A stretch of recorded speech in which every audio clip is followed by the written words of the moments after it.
नमस्कार।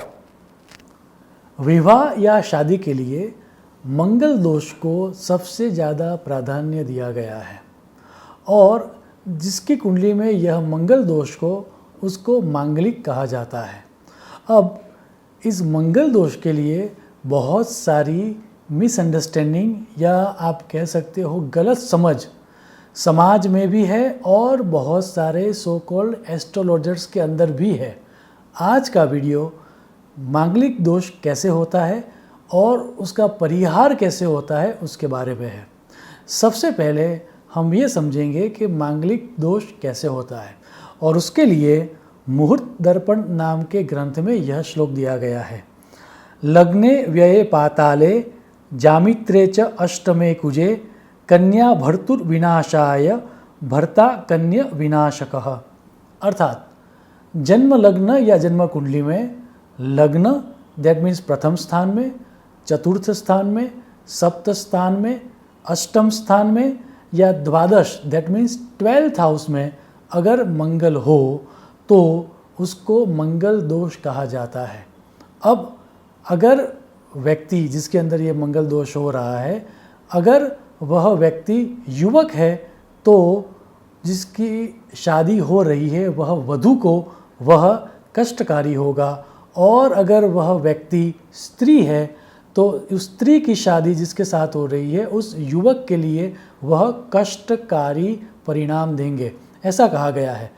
ऐसी ही बात होरा शास्त्र के प्रमाणभूत ग्रंथ पाराशर होरा शास्त्र में भी कही गई है। आप श्लोक देखें। लग्ने व्यये सुखे वापि सप्तमे वा अष्टमे कुजे शुभ ध्रुग योगहीने च पतिम हंति न संशयः। अर्थात अगर व्यक्ति की कुंडली में 1, 4, 7, 8 और 12 स्थान में मंगल है तो उसको मंगल दोष कहा जाता है और वैसे व्यक्ति को जीवन साथी का सुख नहीं मिलता। सो दोनों श्लोक को अगर हम मिला दें तो एक कंक्लूसिव बात हो जाती है और वो बात ये है कि अगर आपकी कुंडली में जन्म लग्न की कुंडली में लग्न दैट मीन्स प्रथम स्थान में 4th house, 7th house, 8th house या 12th हाउस में अगर मंगल है तो आपको मंगल दोष लगेगा और आप मांगलिक कहलाए जाओगे। अब इस मंगल दोष का परिहार कैसे होता है उसके बारे में भी हम क्रमशः श्लोक के आधार पर देखेंगे। सबसे पहला और प्रचलित सिद्धांत यही है कि अगर आपकी कुंडली में मंगल है तो आपको वैसे ही जीवन साथी को चुनना चाहिए कि जिसकी कुंडली के अंदर भी मंगल दोष हो और उसके लिए मुहूर्त दीपक में यह श्लोक दिया गया है। कुज दोषवती देया कुज दोषवत किल नास्ति दोषों न च अनिष्टम दंपत्यो सुखवर्धनम। अर्थात मांगलिक जातक का विवाह मांगलिक जातक के साथ हो तो मंगल दोष नहीं रहता और दाम्पत्य सुख बढ़ता है। अब ऐसा ही श्लोक बृहत पाराशर होरा शास्त्र में भी कहा गया है और वो श्लोक ऐसा है। परस्त्री हंता परिणेता चेत पति हंत्री कुमारिका तदा वैधव्य योगस्य भंगो भवति निश्चयात्। अर्थात मंगल दोष वाले जातक की शादी अगर मंगल दोष वाले व्यक्ति के साथ हो तो मंगल दोष नहीं रहता और इतना ही नहीं उस तरह के दाम्पत्य जीवन से सुख और समृद्धि मिलती है। अब एक बात तय हो गई, 1, 4, 7, 8, 12 हाउस में आपको अगर मंगल है तो आपको उसी स्थान में अगर आप किसी को मंगल हो वैसे व्यक्ति के साथ आप शादी कर सकते हो। अब एक अन्य सिद्धांत भी दिया गया है और वो सिद्धांत ये है कि अगर 1, 4, 7, 8 और 12 12th हाउस 1, 4, 7, 8, 12 हाउस में अगर शनि ग्रह है तो भी मंगल दोष का नाश होता है। और उसके लिए मुहूर्त सिंधु में यह श्लोक दिया गया है। जामित्रे च यदा सौरी लग्ने हिबुके अपि वा द्वादशे निधने वापि भौम दोषो न विद्यते। दैट मीन्स 1, 4, 7, 8, 12 में शनि हो तो भी मंगल दोष नहीं रहता है। अब इससे भी ज़्यादा आगे जाकर मुहूर्त सिंधु में एक डिटेल में श्लोक दिया गया है और वो श्लोक ये कहता है कि प्रत्येक स्थान में अलग अलग तरह के कॉम्बिनेशन हो तो भी मंगल दोष नहीं लगता। आप श्लोक देखें। अजे लग्ने व्यये चापे पाताले वृश्चिके कुजे ध्युने मीने घटे चाष्टो भौम दोषो न विद्यते। अर्थात लग्न या प्रथम स्थान में अगर मेष राशि का मंगल हो, चतुर्थ स्थान में वृश्चिक राशि का मंगल हो, सप्तम भाव में मीन राशि का मंगल हो, आठवें भाव में कुंभ राशि का मंगल हो और 12वें स्थान में धन राशि का मंगल हो तो मंगल दोष नहीं होता। दैट मीन्स लग्न में मेष राशि, चतुर्थ स्थान में वृश्चिक राशि, सप्तम भाव में मीन राशि, अष्टम भाव में कुंभ राशि और 12th हाउस में धन राशि का मंगल हो तो मंगल दोष नहीं लगता। अब इससे भी डिटेल में जाकर मुहूर्त चिंतामणि, मुहूर्त सिंधु और जातक सारदीप में एक डिटेल श्लोक दिया गया है। आप श्लोक देखें।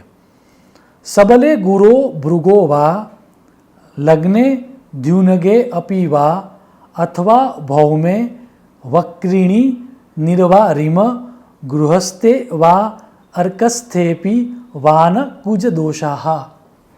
अर्थात जन्म कुंडली में गुरु तथा शुक्र बलवान होकर लग्न में या सप्तम भाव में स्थित हो। दैट मीन्स अगर डिटेल में देखने जाए तो गुरु और शुक्र अगर लग्न में या सप्तम भाव में मीन राशि में हो, शुक्र उच्च का हो जाएगा और गुरु स्वगृही हो जाएगा, या फिर गुरु और शुक्र लग्न में या सप्तम भाव में कर्क राशि में हो तो भी वो दोनों पावरफुल हो जाएंगे, तो मंगल दोष नहीं लगता। ओके, अब इससे भी आगे जाकर ये कहा गया है कि जहाँ पर मंगल दोष लगता है, दैट मीन्स 1, 4, 7, 8, 12 भाव में अगर मंगल वक्री हो तो भी मंगल दोष नहीं लगता। अब उससे भी आगे चलते हैं। मंगल आपका नीच का हो, दैट मीन्स मंगल कर्क राशि का हो तो भी मंगल दोष नहीं लगता। आगे जाकर मंगल शत्रु राशि का हो, दैट मीन्स मंगल मिथुन राशि में या कन्या राशि में हो तो भी मंगल दोष नहीं लगता है। इतना ही नहीं, मंगल सूर्य के कारण अस्त हो, दैट मीन्स सूर्य और मंगल की युति हो और उसके कारण मंगल अस्त का हो गया, या फिर मंगल वृषभ या तुला राशि में है तो भी मंगल दोष नष्ट हो जाता है। इतनी सारी समझ दी गई है। इतना ही नहीं, धर्म सिंधु और मुहूर्त सिंधु में तो एक अन्य सिद्धांत भी दिया गया है जो अगर मैं अपने लिमिटेड एक्सपीरियंस की बात करूं तो मैंने देखा है कि ये कारगर है। बहुत सारी कुंडलियों में कुंडली मिलापक की बात जब आती है और मंगल के सिद्धांत को जब अप्लाई करके हमने कहा है कि यस आप लग्न कर सकते हो, विवाह कर सकते हो, तो उनका दाम्पत्य जीवन अच्छा व्यतीत हो चुका है और यह अभी हो भी रहा है। आप श्लोक देखें। कुजो जीव समायुक्तो युक्तो वा शशिना यदा चंद्रः केंद्रगतो वापि तस्य दोषो न मंगली।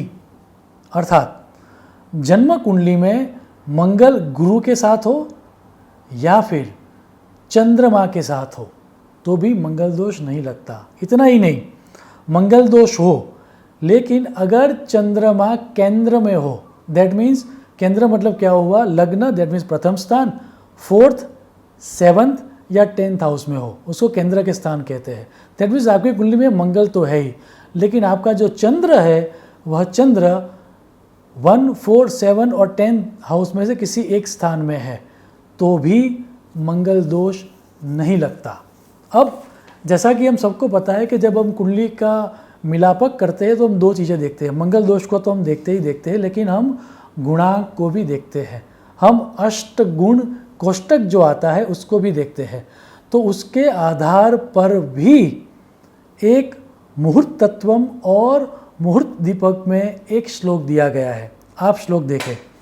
राशि मैत्रम तदा याति गणेक्यम वा यदा भवेत अथवा गुण बाहुल्ये भौम दोषो न विद्यते।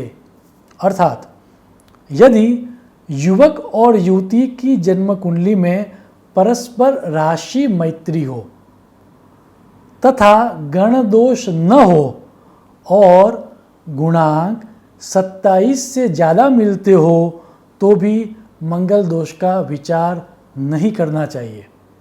मित्रों, याद रहे यहाँ पर मैं कुछ ही श्लोक प्रेजेंट कर रहा हूँ एज ए रेफरेंस। शास्त्रों में ऐसे बहुत सारे श्लोक दिए गए हैं। तो जब भी आपके जीवन में ऐसी घटना आए, ऐसी इवेंट्स क्रिएट हो कि जहाँ पर आपको शादी के लिए, पार्टनरशिप के लिए कुंडली मेलापक कराने की नौबत आए, ऐसा अवसर आए, तो मेरी सलाह है कि किसी विद्वान पढ़े लिखे ज्योतिष की सलाह अवश्य लेना। क्योंकि सिर्फ 1, 4, 7, 8 और 12 स्थान में मंगल हो उससे घबराने वाली कोई बात नहीं है। मंगल दोष के बहुत सारे अपवाद या परिहार शास्त्र में दिए गए हैं।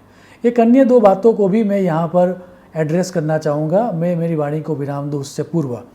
अब दक्षिण भारत में बहुत सारे विद्वानों को ऐसा मानना है कि 1, 4, 7, 8, 12 भाव को तो मंगल दोष के लिए गिनना ही है, लेकिन आपको सेकंड हाउस को और 11th हाउस को भी गिनना है। मैंने मेरी लिमिटेड रिसर्च में ऐसा कोई भी रेफरेंस वाला श्लोक नहीं देखा है। सो मेरी सलाह है कि उस सिद्धांत को नहीं देखना चाहिए। वैसे ही बहुत सारे विद्वानों का ये मानना है कि 28 साल की आपकी उम्र हो जाए फिर उसके बाद मंगल दोष आपको लागू नहीं होता, सो आपको मंगल दोष नहीं देखना चाहिए।